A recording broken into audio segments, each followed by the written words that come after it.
आप सभी का स्वागत है टॉपर की पाठशाला एजुकेशनल चैनल में।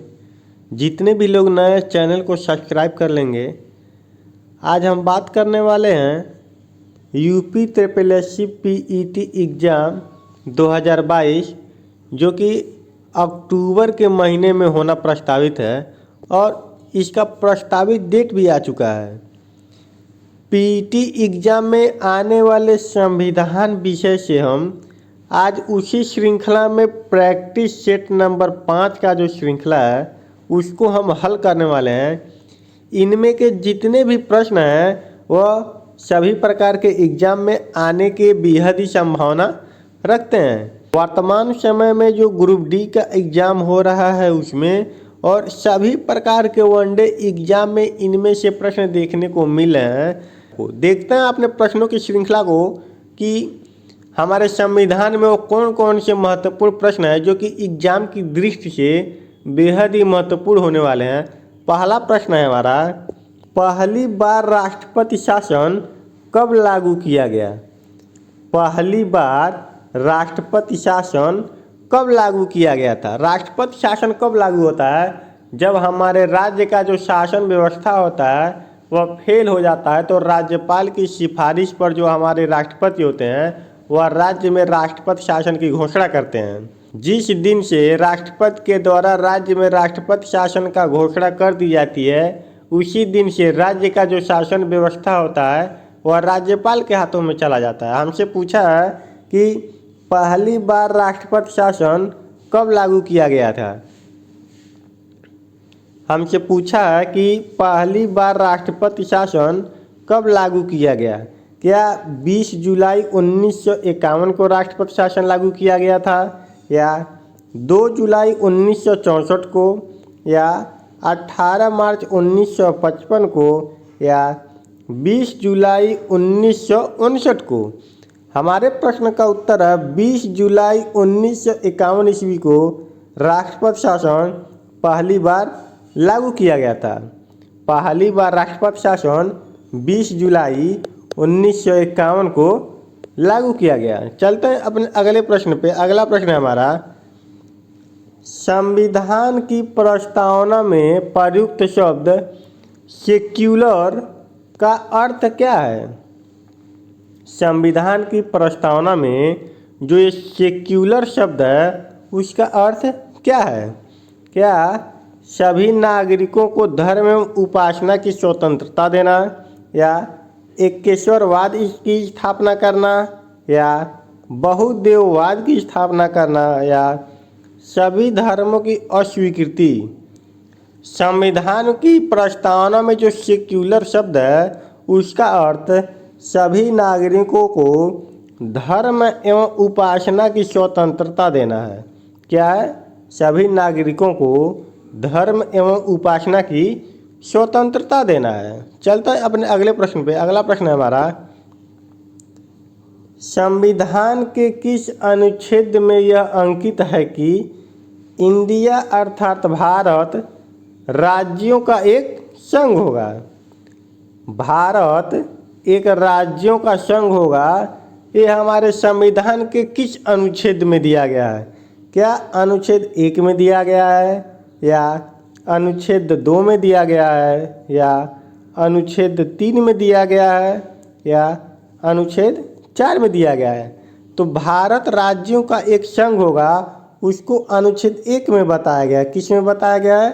अनुच्छेद 1 में बताया गया है कि भारत एक राज्यों का संघ होगा। वर्तमान समय में हमारे देश में 28 राज्य हैं और 8 संघ शासित प्रदेश हैं। हमारे प्रश्न का उत्तर हो जाएगा ऑप्शन नंबर 1। चलते हैं अपने अगले प्रश्न पे। अगला प्रश्न हमारा, वर्तमान नवंबर 2016 में भारतीय संविधान में गणना की दृष्टि से कुल कितने भाग और कितने अनुसूचियां हैं? वर्तमान समय में नवंबर 2016 के अनुसार हमारे भारतीय संविधान में टोटल जो भाग की संख्या और अनुसूची की संख्या कितनी है? क्या हमारे संविधान में 22 भाग और 5 अनुसूचियां हैं कि 22 भाग और 12 अनुसूचियां हैं, या 395 भाग या 12 अनुसूचियां हैं, या 14 भाग और 12 अनुसूचियां हैं। इनमें से कौन सा ऐसा ऑप्शन है कि जिनमें कुल भाग और कुल अनुसूचियों की संख्या दिया गया है? तो हमारा उत्तर है ऑप्शन नंबर बी, 22 भाग और 12 अनुसूचियां हमारे संविधान में वर्णित की गई हैं। कितना? 22 भाग और 12 अनुसूचियां हमारे संविधान में दिया गया। हमारे प्रश्न का उत्तर हो जाएगा ऑप्शन नंबर बी।